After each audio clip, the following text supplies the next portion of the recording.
Dear students, आज हम दो इम्पॉर्टेंट रिएजेंट्स के बारे में पढ़ेंगे। Oxidative reagent, ruthenium tetraoxide and iodobenzene diacetate. तो सबसे पहले हम आते हैं oxidation with ruthenium tetraoxide. This is an important reagent and very powerful reagent, बहुत ज़्यादा पावरफुल रिएजेंट है and it oxidizes a variety of functional group, बहुत सारे फंक्शनल ग्रुप को ये ऑक्सीडाइज करता है।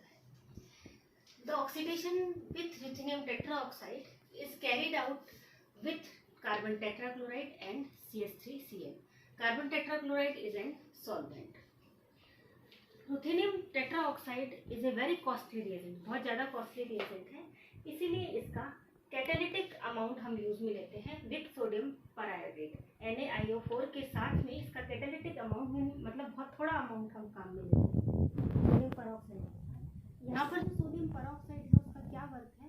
सोडियम परऑक्साइड क्या करता है कि जो रुथेनियम टेट्राऑक्साइड जो कि ऑक्सीडेशन में भाग लेता है और रुथेनियम टेट्राऑक्साइड रुथेनियम में कन्वर्ट हो जाता है, ये रिड्यूस हो जाता है रुथेनियम टेट्राऑक्साइड किसमें? रुथेनियम में। और जो रुथेनियम है ये सोडियम आयोडेट के द्वारा वापस रिजनरेट होता है रुथेनियम टेट्राऑक्साइड के रूप में। तो इस तरह से सोडियम टेट्राऑक्साइड सोडियम आयोडेट का जो वर्क है वो क्या है कि जो रिड्यूस रुथेनियम है उसको वापस रीजनरेट करना रुथेनियम टेट्राऑक्साइड से। जो ये रुथेनियम टेट्राऑक्साइड के साथ जो ऑक्सीडेशन है वो क्या करता है कि क्लीव्स करता है C डबल बॉन्ड C को। C डबल बॉन्ड जो C है उसका बॉन्ड क्लीवेज करता है और क्लीवेज के साथ ऑक्सीडेशन करता है। तो C double bond C bond cleave होकर के या तो कीटोन में टूटता है या फिर कार्बोक्सिलिक एसिड में ऑक्सीडाइज हो जाता है। कौन सा किसमें ऑक्सीडाइज होगा, कीटोन में टूटेगा या कार्बोक्सिलिक एसिड में टूटेगा, ये डिपेंड करेगा कि कितना डिग्री ऑफ सब्स्टिट्यूशन है on C double bond C। C double bond C पर जितना ज़्यादा डिग्री ऑफ सब्स्टिट्यूशन जितना ज़्यादा होगा उसका ऑक्सीडेशन कीटोन्स में हो जाएगा, और अगर सब्स्टिट्यूशन नहीं है तो इसका ऑक्सीडेशन कार्बोक्सिलिक एसिड में हो जाएगा। इसके लिए हम एक एग्जाम्पल लेते हैं। देखिए यहाँ पर ये एग्जाम्पल है, इसमें ये जो रुथेनियम टेट्राऑक्साइड है वो वर्क करता है C डबल बॉन्ड C पर, और यहाँ पर इस C डबल बॉन्ड C का ये क्लीवेज करता है। तो यहाँ देखो कि इस कार्बन पर जो ये ओलिफिनिक कार्बन जिसको कहते हैं, जो डबल बॉन्ड वाले कार्बन है वो ओलिफिनिक कार्बन कहलाते हैं। तो ओलिफिनिक कार्बन पर सब्स्टिट्यूशन है इस वाले कार्बन पर, देखिए 2 मिथाइल ग्रुप लगे हुए हैं, और जो दूसरा कार्बन है यहाँ पर सब्स्टिट्यूशन नहीं है, केवल एक इथाइल ग्रुप लगा हुआ है, दूसरे पर हाइड्रोजन है। तो जब इसका ऑक्सीडेशन होता है विथ क्लीवेज के साथ रुथेनियम टेट्राऑक्साइड ऑक्सीडाइज करता है तो ये बॉन्ड टूटता है। तो जहाँ पर सब्स्टिट्यूशन ज़्यादा है वो तो कीटोन में चेंज होता है, और जहाँ सब्स्टिट्यूशन नहीं है वो कार्बोक्सिलिक एसिड में।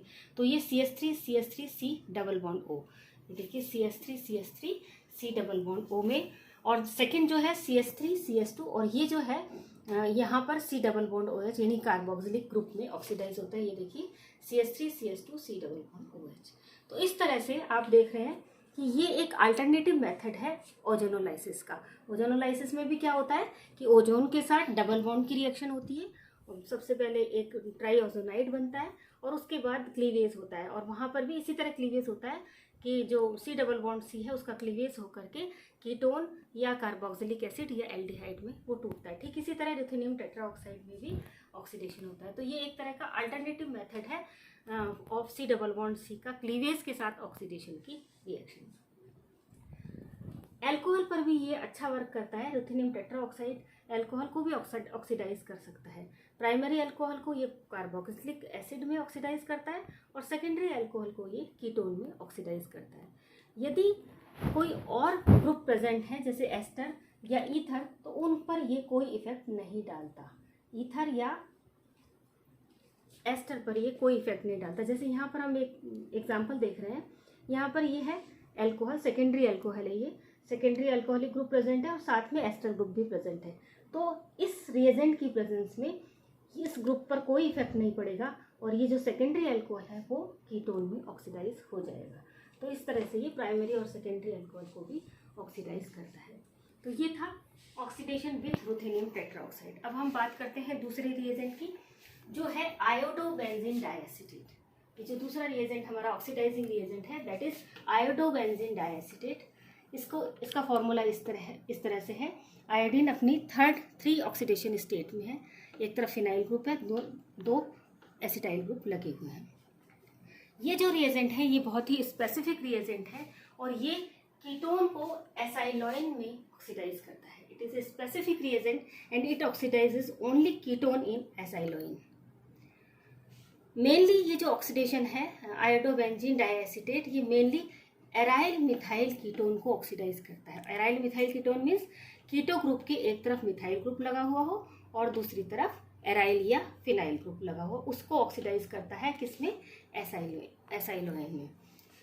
इस जो रिएजेंट है, ये वाला जो ऑक्सीडाइजिंग रिएजेंट है, इसकी नेचर इलेक्ट्रोफिलिक है, यानी ये इलेक्ट्रोफिलिक खुद इलेक्ट्रोफिलिक नेचर का होता है और ऑक्सीडेशन में इलेक्ट्रोफिलिक नेचर के साथ पार्टिसिपेट करता है।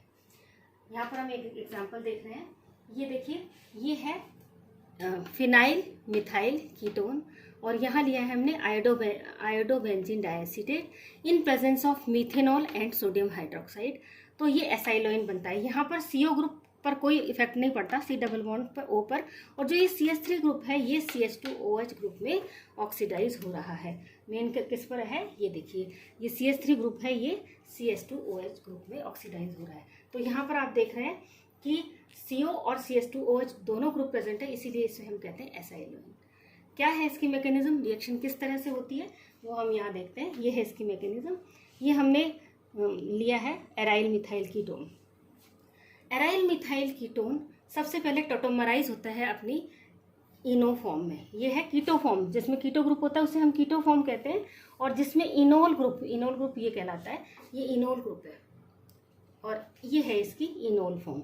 तो सबसे पहले कीटो फॉर्म इनोल फॉर्म में चेंज होती है, इसको हम कहते हैं टोटोमेरिज्म।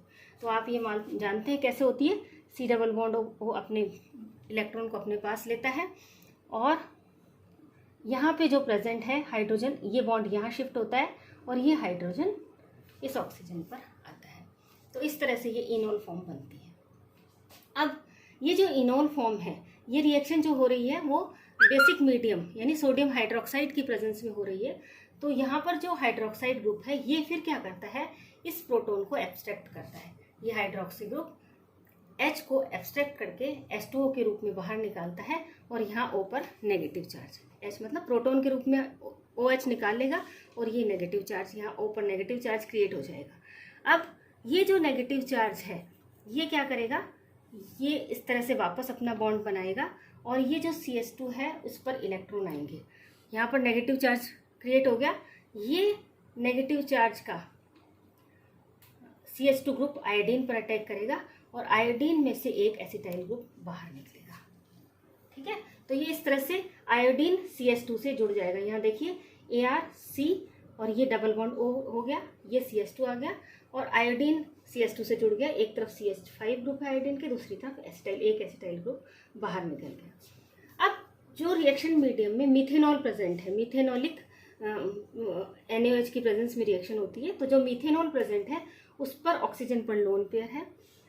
फिर यहाँ पर कार्बोनिल ग्रुप है, कार्बोनिल ग्रुप पर कार्बन का जो नेचर है वो इलेक्ट्रोफिलिक नेचर होता है, मतलब पॉजिटिवली चार्ज होता है। ये लोन पेयर इस पर ऑक्सीजन इस पर अटैक करता है। इस तरह से ऑक्सीजन इस पर अटैक करने के पश्चात ये क्या होगा, ये इलेक्ट्रॉन यहाँ आएंगे, ये यहाँ पर अटैक कर, ये इलेक्ट्रॉन यहाँ आएंगे और ये oxygen negatively charge oxygen CH2 पर अटैक करेगा और फिर ये आयोडीन अपना बॉन्ड तोड़ लेगा और ये बाहर निकल जाएगा। तो क्या निकल गया, C6H5 आयोडीन और एसिटाइल ग्रुप, ये बाहर आ गया आपका यहाँ से।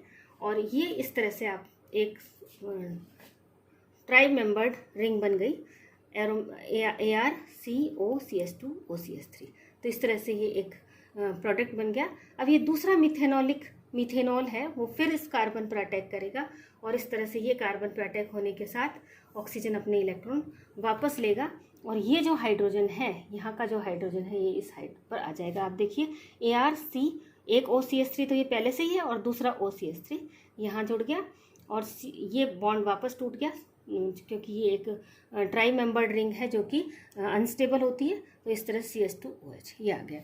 अब देखिए एक ही कार्बन पर दो मिथेनॉलिक ग्रुप जुड़े हुए हैं OCH3 OCH3। जब इसका हम हाइड्रोलिसिस करते हैं तो क्या होता है कि इस तरह से ये H, ये OH और H, ठीक है, यहाँ पर ये H और ये OH, इस तरह से हाइड्रोलिसिस होता है। यानी दो मिथेनॉलिक ग्रुप बाहर, दो मिथेनॉल बाहर निकल जाते हैं CH3OH के, टू मॉलिक्यूल अपने बाहर निकल गए और एक ही कार्बन पर दो OH आ गए। यहाँ पर OH और OH दो आ गए। एक ही कार्बन पर दो हाइड्रोक्सिल ग्रुप नहीं रह सकते। क्या होता है कि वो अनस्टेबल होते हैं और वाटर मॉलिक्यूल बाहर निकाल देते हैं। OH और H बाहर निकल गया वाटर मॉलिक्यूल और यहाँ पर बन गया C डबल बॉन्ड O। तो ये इस तरह से एसाइलोइन बन गया। ये है इसकी मैकेनिज्म। तो इस तरह से हमने यहाँ आज दो ऑक्सीडेटिंग रिएजेंट्स के बारे में पढ़ा, रुथेनियम टेट्राऑक्साइड और आयोडोबेंजीन डाइएसिटेट। Thank you.